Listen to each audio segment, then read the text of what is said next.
Bapak Ibu, hari ini kita mau belajar dengan step by step, dengan pelan-pelan. Paulus dan Silas di penjara karena memberitakan Injil.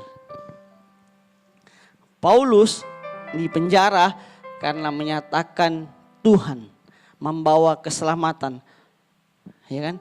Membawa berita keselamatan. Dan kemudian akhirnya dia di penjara. Kalau kita baca, kita renungkan, kok orang yang memberitakan Injil di penjara. Kira-kira kalau Bapak Ibu sudah tahu nih, kalau memberitakan Injil akan di penjara, resikonya mau gak memberitakan Injil? Yang mau angkat tangan? Yang ragu-ragu? Yang tidak mau? Kita mau memberitakan Injilnya, tapi di penjaranya tidak mau ya? Setuju gak? Setuju gak? Atau tidak apa-apa di penjara karena Injil? Wajah-wajah Anda mengatakan, ini aku Tuhan, utus yang lain. Iya kan? Ya, tapi hari ini kita mau belajar Bapak Ibu. Jadi waktu saya baca tiba-tiba sebenarnya saya siapkan khotbah lain yang minggu lalu saya nggak jadi, saya mau khotbahkan hari ini. Tapi tiba-tiba bukan dalam penjara ya, dalam perjalanan tadi saya ingat kisah ini. Dan setelah saya cuma mau bahas tadi yang tentang Paulus di penjara lah. Tapi saya mau teliti dulu kenapa dia di penjara. Dikatakan begini, kalau Bapak Ibu baca di ayat yang ke-12, 13 sampai dengan 18, baca di rumah aja ya.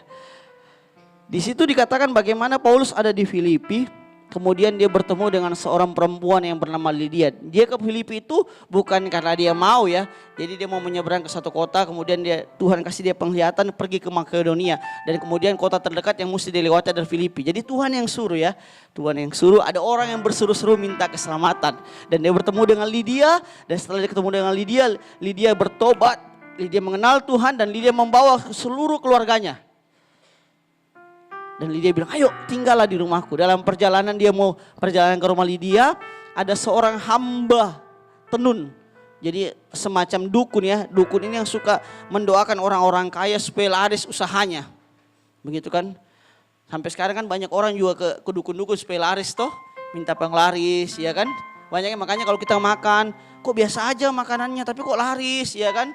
Baru-baru saya sama istri saya ke Galesong, kok laris ya jualannya dia ini. Penasaran lah istri saya dan saya beli. Nggak ada rasanya. Iya saya nggak ada rasanya. Kan kalau laris kan harusnya ada rasanya, enak ya.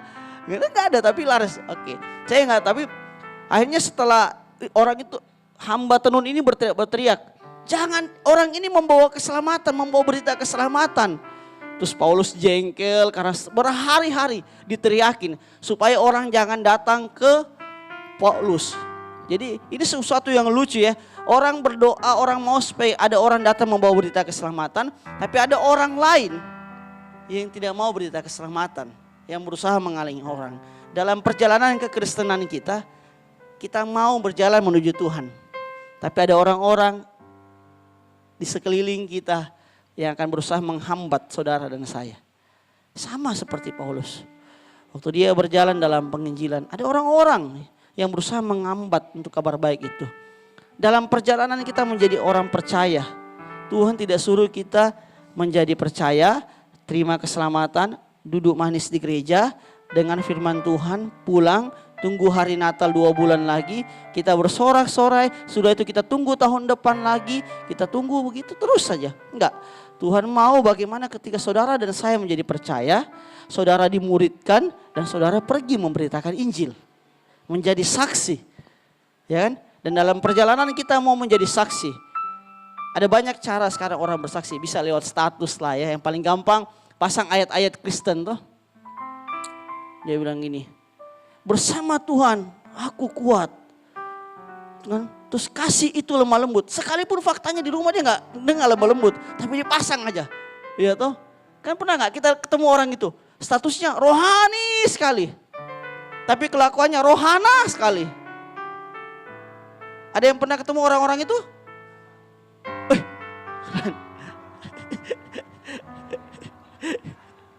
Ya kan? Sering kan kita ketemu orang yang pasang status rohani. mengampuni lebih baik. Wah gitu kan. Padahal dia sendiri gak mengampuni ya kan. Ada lagi cerita, memberkati lebih baik. Dia sendiri pelit, maunya diberkati. Ya kan. Ada lagi yang tulis bahwa jangan takut bersama Tuhan. Tuhan kita punya kuasa. Dia bilang begitu. Begitu dia sendiri dia takut setan. Ya kan. Ada banyak hal yang berusaha menghalangi kita untuk menyatakan Kristus dalam kehidupan kita. Jadi saya nggak bilang bahwa kalau mau jadi memberitakan Injil itu harus pergi sekolah Alkitab dulu kayak ibu pendeta di depan, ya kan? Nggak harus. Sekarang memberitakan Injil itu bisa dengan ya pasang status WA, yaitu yang rohani-rohani yang harusnya berpadanan dengan kehidupan kita. Jadi kalau kita pasang, harusnya ayat itu yang kita pasang itu memberkati kita hidupi dulu baru kita pasang. Ya kan? Jangan kita pasang, kita suruh orang lain hidupi, kita sendiri tidak menghidupi. Ya kan, supaya jangan kita menjadi orang-orang ahli Farisi modern. Ya kan, itu orang Farisi modern.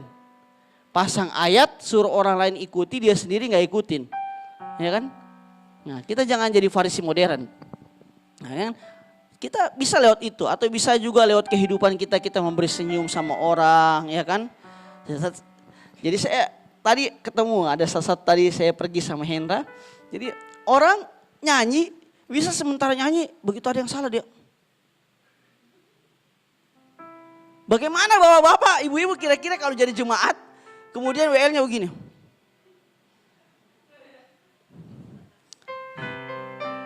Ibu-ibu mau rasa keluar dari gereja itu atau merasa bahwa hadirat Tuhan kuat? Ya kan? Maksud saya begini, jadilah orang Kristen yang murah senyum. Jadilah orang Kristen yang membawa damai sejahtera yang ketika orang lihat muka kita, dia melihat Kristus. Bukan ketika dia melihat muka kita, dia membandingkan sama seperti pepaya busuk yang kemarin saya buang. Ya kan? Atau ketika orang lain lihat muka kita, dia bilang gini, aduh wajah-wajah tanpa pengharapan. Lebih parah lagi kalau dia bilang gini, wajah-wajah calon penghuni neraka ini. Iya kan? Dari kehidupan kita menjadi suratan terbuka seperti Paulus bilang, kita harus menjadi saksi, ya kan?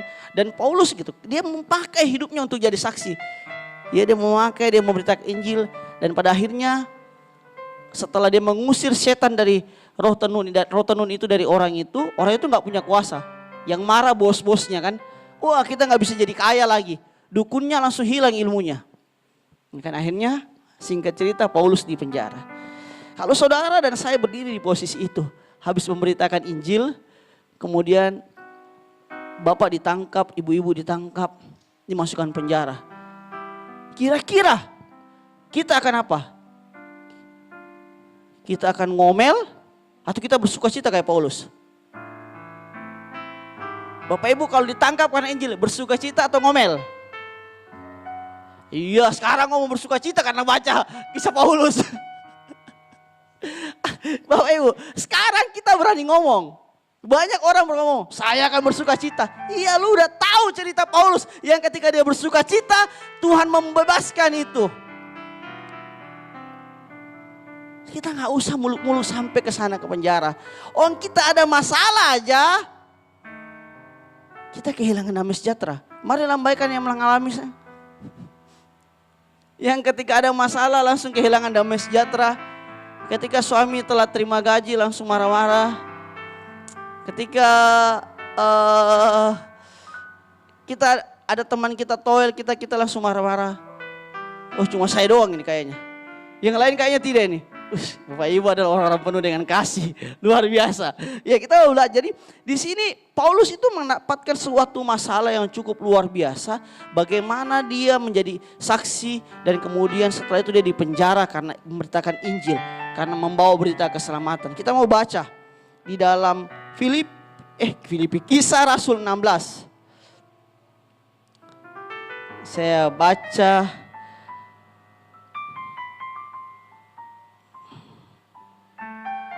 ayat yang ke-19 ya. Bapak Ibu ayat yang genap. Kita baca sama-sama ya. Saya baca ayat ganjil, Bapak Ibu ayat yang genap. Oke? Semua sudah dapat? Kisah Rasul 16 pasal ke-16 ayat yang ke-19. sampai 40. Kurang lebih 21 ayat. Kalau kita baca saudara 10, saya 10. Saya 11. Oke? Kita baca. Dimulai dari saya. Ketika tuan-tuan perempuan itu melihat bahwa harapan mereka akan mendapatkan penghasilan lenyap, mereka menangkap Paulus dan Silas lalu menyeret mereka ke pasar untuk menghadap penguasa.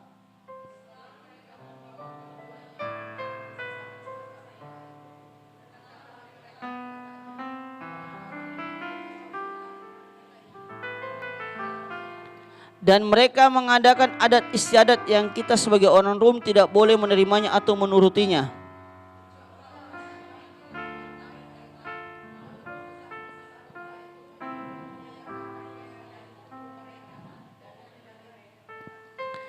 Setelah mereka berkali-kali didera, mereka dilempar ke dalam penjara. Kepala penjara diperintahkan untuk menjaga mereka dengan sungguh-sungguh.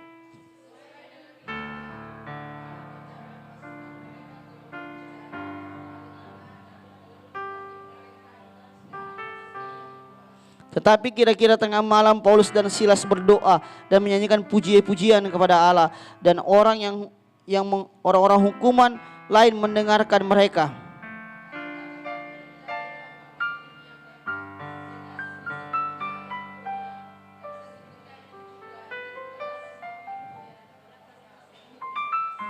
Ketika kepala penjara itu terjaga dari tidurnya dan melihat pintu-pintu penjara terbuka, ia menghunus pedangnya hendak membunuh diri karena ia menyangka bahwa orang-orang hukuman itu telah melarikan diri.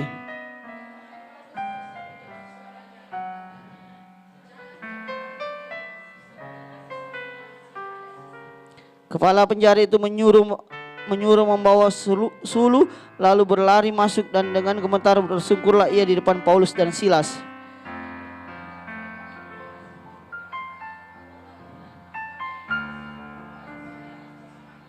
Jawab mereka, percayalah kepada Tuhan Yesus Kristus dan engkau akan selamat, engkau dan seisi rumahmu.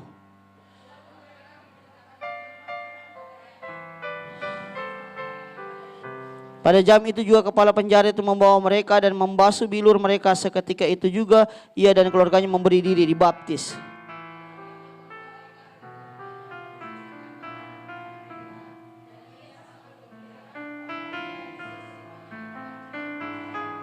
Amin. Oke, sampai situ dulu. Ya Bapak Ibu, hari ini kita punya tema pujian kemenangan.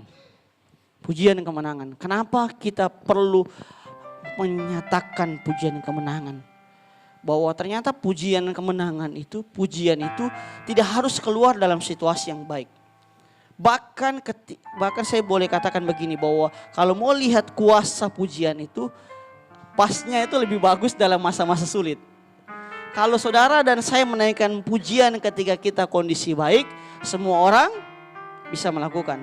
Tapi kalau kita menaikkan pujian dalam kondisi yang sangat sulit, itu saya rasa tidak mungkin ya, sangat sulit ya. Saya pribadi, saya nggak tahu kalau Bapak Ibu, saya pribadi itu sangat sulit ketika kita dihadapi dengan ujian. Kadang kita bisa, kadang juga kita gagal. Tapi hari ini kita mau belajar yuk kita mau konsisten untuk mengambil sikap bahwa kita adalah orang percaya yang mau melihat kemustahilan terjadi dalam kehidupan kita, yang mau melihat bagaimana tembok diruntuhkan, yaitu tembok-tembok penghalang untuk menghalangi berkat kita, tembok-tembok kegagalan, ya kan? Semua yang menghalangi berkat Tuhan masuk dalam hidup kita, kita mau hancurkan lewat apa? Lewat pujian. Jadi kita mau belajar dari kisah Paulus, bagaimana bahwa sekalipun dia sudah memberitakan Injil, sekalipun dia memberitakan kabar yang baik dan dia mendapat masalah, dia tidak mau nyalakan Tuhan. Ini sebuah sikap yang luar biasa. Jadi Bapak Ibu, kita bisa melihat kasih karunia Tuhan, kita bisa melihat iman orang lain itu ketika dia dalam masalah. Ya kan? Kita bisa melihat seberapa besar pengenalan dia akan Tuhan, seberapa besar pengetahuan dia tentang firman Tuhan ketika orang itu ada dalam masalah. Kalau kita lihat orang sedang di mimbar, pasti kita bilang ini, dia hebat, ya kan? Dia luar biasa dipakai Tuhan. Dia dahsyat dipakai Tuhan. Dia bisa berdiri menyampaikan kebenaran firman Tuhan, dia bisa melayani, main musik, dia bisa pimpin pujian, dia bisa berdoa. Kita pasti bilang orang di gereja itu top, Marco top. Ya kan? Tapi kalau kita mau lihat sesungguhnya dia, seberapa jauh pengenalan dia akan Tuhan, mari lihat orang itu ketika dia menghadapi cobaan.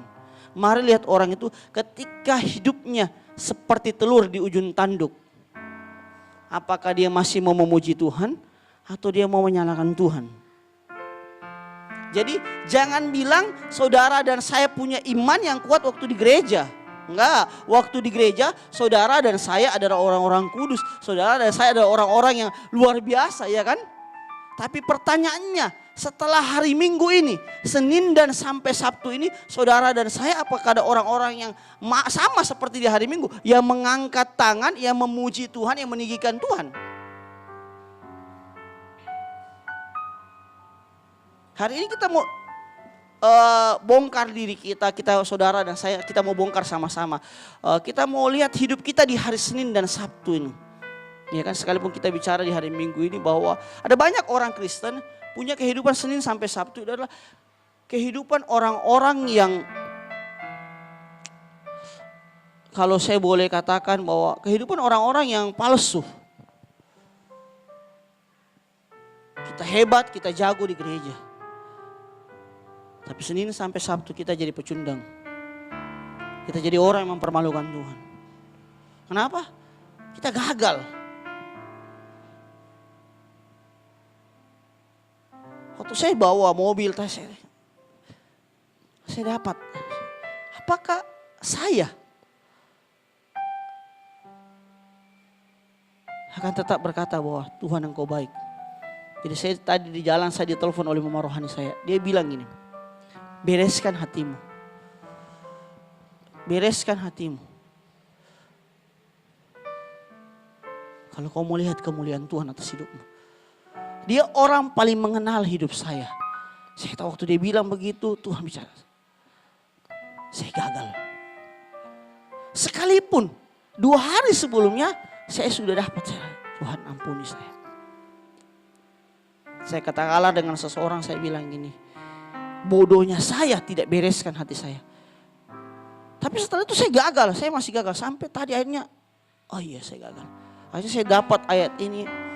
Dan saya bilang, Tuhan biar ayat hari ini tegur saya. Kalau kita mau jadi orang yang Kristen yang sejati, menjadi orang yang betul berdiri buat Tuhan, yuk mari lihat hidup kita di Senin sampai Sabtu. Jangan lihat hidup kita di hari Minggu. Kalau kita lihat hidup kita semua di hari Minggu, kita adalah orang-orang yang mencari Tuhan. Amin. Saya enggak ragukan Bapak Ibu mencintai Tuhan dengan datang di gereja. Saya percaya orang-orang Kristen yang datang ke gereja itu mencintai Tuhan. Tapi pertanyaan saya, apakah cinta yang sama, rasa haus dan lapar yang sama, pujian yang sama, itu akan berlaku di hari Senin dan Sabtu sampai Sabtu? Atau cuma berlaku di hari Minggu? Apakah ketika kita bilang tadi bahwa bukan berdiri itu juga berlaku di hari Senin sampai Sabtu? Atau cuma dinaikkan di hari Minggu? Kalau kita ada di orang yang gagal, kita mau belajar dari Paulus. Jika kita mau gini, Paulus bisa marah Bapak Ibu. Tuhan yang suruh, dia sudah memenangkan jiwa, dia sekeluarga, dia sudah mengusir setan, dia lihat Tuhan pakai dia, tapi kok dia di penjara? Dia bisa marah. Saya percaya kadang-kala dalam kehidupan kita merasa bahwa Tuhan kok di mana? Ya kan? Saya udah baik melayani Tuhan, tapi kok orang gak hargain pelayanan saya, orang malah fitnah saya, ya kan? Kok tetangga orang malah tipu saya, ya kan? Anak-anak saya kok jadi kurang ajar, ya kan? Kok orang tua saya malah marah-marahin saya kalau pelayanan. Kita mungkin menemukan situasi yang tidak mendukung pelayanan kita. Yang tidak mendukung kita untuk semakin mencintai Tuhan. Ya kan?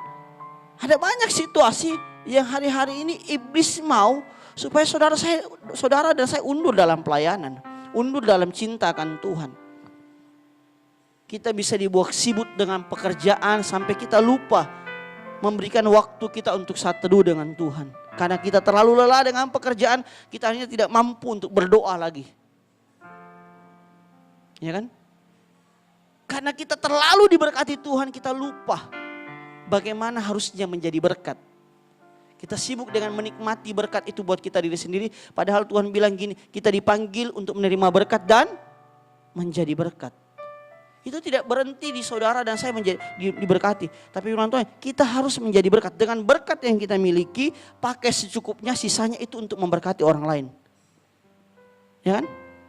Tapi kita lupa. Hal-hal ini yang membuat kadang-kala kita melupakan bagaimana saudara dan saya terpanggil bukan menjadi Kristen yang biasa-biasa, tapi terpanggil menjadi Kristen yang akhirnya memberi dampak yang luar biasa. Paulus kalau kita baca di kisah ini, setelah kita menemukan, kita lihat bagaimana bahwa ketika di dalam masa kesulitan, dia membuktikan bahwa hidupnya bisa menjadi berkat. Hidupnya bisa membawa keselamatan bagi orang lain. Sekarang yang jadi pertanyaan buat saudara dan saya, apakah ketika kita dapat masalah, justru kita memenangkan orang atau justru kita menyeret orang jatuh dalam hidup kita? Kalau hari ini saudara dan saya ada dalam posisi bahwa kita sedang menyeret orang lain dalam kelemahan kita, yuk kita sama-sama bertobat. Saya mau bertobat, Bapak Ibu. Ya, saya merasa, kalau saya lemah, kayaknya kok saya seret-seret istri saya sama anak-anak saya. Itu kan. Mari kita kasih tahu ya, bahwa hidup saudara dan saya mempengaruhi minimal 5 orang. Mengubahkan 5 orang minimal. Kenapa saya bilang begitu? Begitu saudara marah dengan orang lain, saudara pergi cerita, saya marah, saya cerita.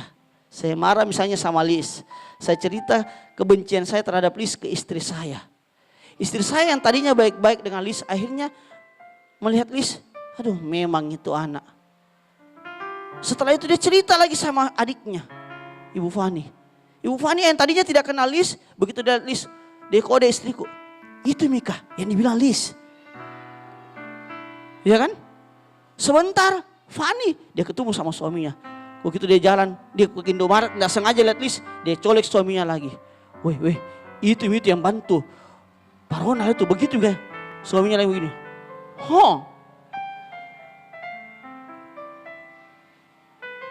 Kejatuhan saudara itu menyeret orang lain. Kalau iblis menyeret sepertiga malaikat, saya nggak bilang gitu saudara menyeret sepertiga. Nggak usah lah Jajo. Minimal begini Bapak Ibu. Kalau saudara dan saya jatuh dalam artian bukan dosa asusila. Kita nggak bicara itu terlalu jauh lah ya. Jatuh dalam dosa, bagaimana saudara tidak bisa mengendalikan diri. Ingat dalam waro itu pengendalian diri itu ada loh waro, ya kan? Ketika saudara dan saya gagal dalam pengendalian diri, kita menyeret orang lain untuk hidup gagal dalam pengendalian diri. Tapi ketika saudara dan saya berhasil mengendalikan dirimu, saudara dan saya membangun 5 orang, minimal 5 orang untuk bisa mengendalikan dirinya. Ketika saya melihat Lis, dia menyakiti saya mengampuni dia. Terus saya bilang sama dia, Mi, dia menyakiti saya tapi saya mengampuni dia. Oh dia begitu? Iya mengampuni. Akhirnya istri saya juga belajar. Ketika dia berhadapkan mungkin bukan dengan Lis, dengan Randi mungkin. Dia oh iya kemarin suami saya bisa mengampuni. Masa saya tidak bisa mengampuni? Akhirnya apa? Kita memberitakan secara tidak langsung hidup kita menjadi suratan yang terbuka. Itu yang terjadi dalam kehidupan Paulus. Makanya sangat penting buat kita hidup dalam pujian kemenangan. Jadi jangan cuma hidup dalam sungut-sungut. Kenapa? Tuhan selalu mau kita hidup dalam pujian, kita hidup dalam penyembahan yang benar supaya kita nangkap apa yang Tuhan mau atas hidup kita. Paulus ketika dihadapkan dengan masalah, dia nggak menjadi orang yang cengeng, dia orang yang memble, dia nggak bilang gini, Silas kalau tahu begini kita nggak usah lewat sini. Ujung-ujungnya kita di penjara. Kalau tahu begini, saya tidak usah usir itu roh tenun. Biar saja itu orang makin kaya di sana. Kita langsung ke rumah Lydia saja.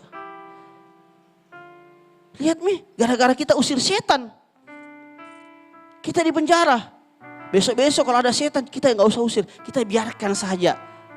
Kalau perlu kita persilahkan. Silakan setan kau bikin ganggu dia. Ya kan? Kalau Paulus lakukan itu, saya percaya hari ini orang Kristen. Kalau dia lihat setan, dia langsung bilang ini. Kerjakan, lanjutkan. Tapi Paulus sudah membuktikan bahwa ketika dia menang atas kuasa setan, dia membuktikan dia bukan cuma menang di detik itu, tapi dia menang sampai memenangkan orang lain. Kenapa kita perlu memuji Tuhan? Bahwa ketika saudara dan saya memuji Tuhan, ketika kita sedang dalam kondisi yang sedang drop, ketika saudara dan saya sedang menghadapi sebuah kenyataan yang mungkin saudara merasa bahwa saya tidak pantas menghadapi kenyataan ini, saya tidak pantas menghadapi situasi ini tidak adil buat saya. Tapi ketika saudara mau mengangkat pujian, saudara sedang memperbesar kapasitas imanmu. Jadi ketika saudara dan saya sedang mengangkat pujian, kita sedang memperbesar kapasitas iman kita kepada Tuhan. Memperluas kapasitas iman kita. Supaya apa? Supaya Tuhan bekerja dengan begitu luas. Seberapa saudara dan saya mau Tuhan bekerja tergantung dengan seberapa saudara dan saya mau memperluas iman saudara-saudara. Kok gak bisa? Kita gak bisa lihat Tuhan bekerja dengan besar kalau kita memandang Tuhan kita itu kecil. Kita nggak bisa lihat Tuhan menolong kita mengerjakan hal-hal besar dalam kehidupan kita kalau kita pasang standar tentang Tuhan itu kecil. Makanya kita perlu memuji Tuhan supaya dengan waktu pujian kita angkat, kuasa Tuhan Roh Kudus turun, itu membangun iman kita untuk memandang bahwa Tuhan akan mampu melakukan perkara besar atas hidup saudara dan saya. Amin. Jadi tujuan dari kita menyembah Tuhan bukan tidak langsung untuk supaya Tuhan balikan keadaan, enggak. Kalau hal itu yang terjadi, kita percaya Doraemon saja. Apa-apa tinggal minta Doraemon, mau kemana langsung keluar dari kantong ajaib. Tapi Tuhan kita bukan Doraemon. Kita menaikkan pujian bukan supaya masalah itu cepat selesai. Kalau pikiran saudara dan saya menaikkan pujian, menaikkan ucapan syukur, menaikkan doa supaya masalah itu cepat selesai, maka kita adalah orang-orang yang menjadi orang Kristen yang kecil, yang punya paradigma pengenalan Tuhan itu dangkal. Jadi kita cuma menjadikan Tuhan itu sebagai Doraemon. Akhirnya apa? Kita jadi kayak Nobita, tidak dewasa-dewasa. Sedikit-sedikit kita butuh Doraemon, sedikit-sedikit hal yang kecil pun tentang menulis buat tugas aja suruh buat Doraemon. Ya kan? Hanya kayak gitu. Apa-apa ketika Tuhan izinkan kita menghadapi masalah, Tuhan kau selesaikan saja Tuhan. Saya nanti tinggal di belakang jadi supporter saja. Kita nggak pernah jadi pemain. Ya memenangkan pertarungan. Kita cuma jadi supporter yang taunya berteriak-teriak saja. Tuhan mau saudara dan saya menjadi pemain. Makanya dikatakan iman itu seperti kita sedang berlari-lari untuk mencapai tujuan. Makanya saudara perlu memuji Tuhan supaya kapasitasmu iman besar. Supaya saudara dan saya mengerti bahwa kekristenan itu bukan mengenai tentang berdoa dan masalah itu cepat selesai. Tapi bagaimana ketika kapasitas kita besar, Tuhan akhirnya mengubah paradigma kita, cara pandang berpikir kita untuk kita melihat Tuhan apa yang kau mau lewat masalah ini. Akhirnya apa? Kita semakin mengerti waktu kapasitas kita besar, kita mengerti tentang isi hati Tuhan, kita mengerti tentang apa yang Tuhan mau kita alami dalam kejadian ini, dan kita akan mengerti siapa yang mau dimenangkan dalam masalah ini. Jadi saya percaya begini, bahwa setiap masalah punya tujuan untuk saudara dan saya memenangkan peperangan. Peperangan itu adalah memenangkan jiwa-jiwa. Jadi jangan lihat masalahmu sekedar bahwa untuk ini cuma untuk masalah, enggak. Jadikan masalah saudara itu menjadi pondasi, itu menjadi dasar untuk saudara menang dan kemudian memenangkan orang lain. Saudara nggak bisa memenangkan orang lain menjadi saksi kalau kita nggak pernah menang dalam masalah. Hanya orang-orang yang berhasil menang dalam masalah yang akan memenangkan jiwa-jiwa di luar sana. Iya dong. Seorang supporter tidak pernah merasakan kemenangan yang indah lebih daripada seorang pemain. Karena dia tidak terlibat langsung. Tapi seorang pemain tahu rasanya bagaimana memenangkan sebuah pertarungan, sebuah permainan, sebuah pertandingan.